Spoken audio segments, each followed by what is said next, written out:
Sudhakantha doctor Bhupen হাজৰিকাক লৈ ৰাজনীতি কৰিছে বিজেপিয়ে। বিজেপিৰ প্ৰতি ধাউতি বঢ়াবলৈ ডক্টৰ ভূপেন হাজৰিকাক ব্যৱহাৰ কৰা হৈছে।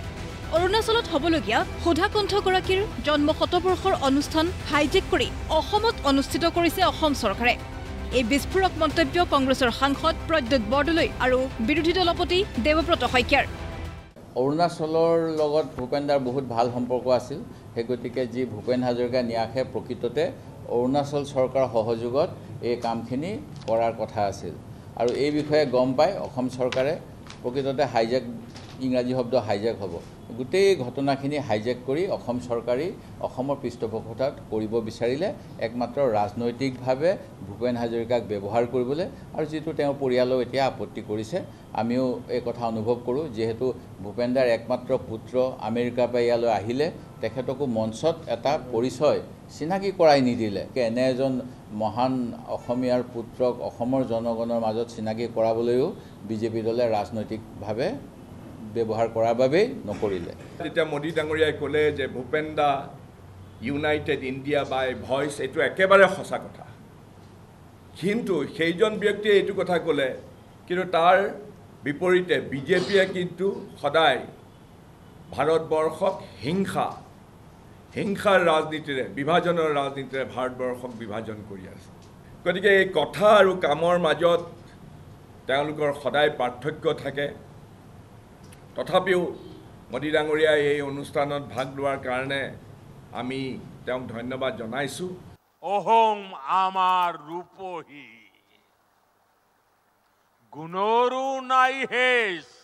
প্ৰধানমন্ত্ৰী নৰেন্দ্ৰ মোদীয়ে ভাষণ প্ৰসংগত ডক্টৰ ভূপেন হাজৰিকাৰ গীতৰ কলি আওৰালে ঠিকেই, কিন্তু কাৰ্যক্ষেত্ৰত হাজৰিকাৰ বিৰুদ্ধে কাম কৰিছে বিজেপিয়ে।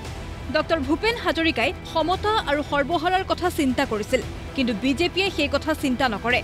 হিংসা বিদ্বেষৰ বিৰুদ্ধে গীত লিখিছিল ডক্টৰ ভূপেন হাজৰিকাই, কিন্তু বিজেপিৰ নেতৃত্বত হিংসা বিদ্বেষ বৃদ্ধি পাইছে সমগ্ৰ ভাৰতত। এই মন্তব্য কংগ্ৰেছৰ দুই জ্যেষ্ঠ নেতাৰ।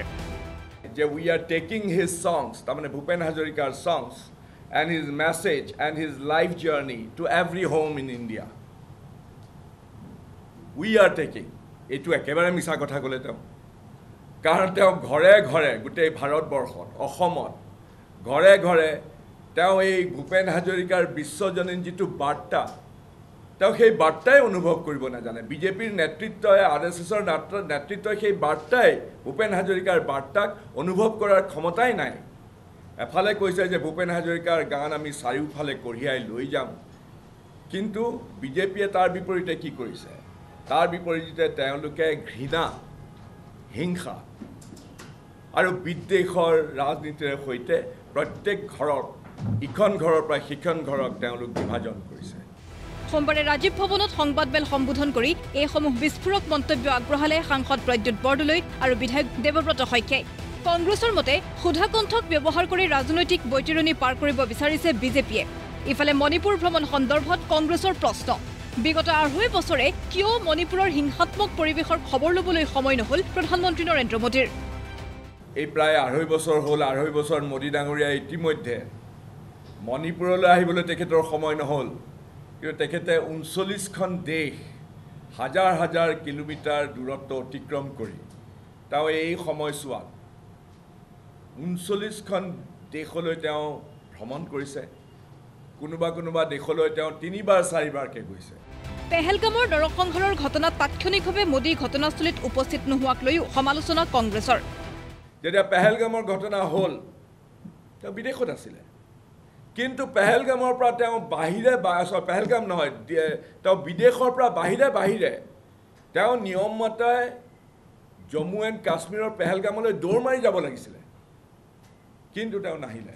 আৰু সেই সময়ত মোদী ডাঙৰীয়াই বিদেশৰ পৰা বাহিৰে বিহাৰত আহি তেওঁৰ প্ৰথমখন বিহাৰৰ ইলেকশ্যন সম্পৰ্কীয় তেওঁৰ ইলেকশ্যন মিটিংখন আৰম্ভ কৰিলে। কংগ্ৰেছৰ এই দুই জ্যেষ্ঠ নেতাৰ মন্তব্যৰ বিৰুদ্ধে মুখ্যমন্ত্ৰী ডক্টৰ হিমন্ত বিশ্ব শৰ্মাই কি প্ৰত্যুত্তৰ দিয়ে সেয়েহে হ'ব লক্ষণীয়। ভিডিঅ' জাৰ্নেলিষ্ট প্ৰদীপ দাসৰ সৈতে ৰূপম দলৈৰ ৰিপৰ্ট, প্ৰতিদিন টাইম।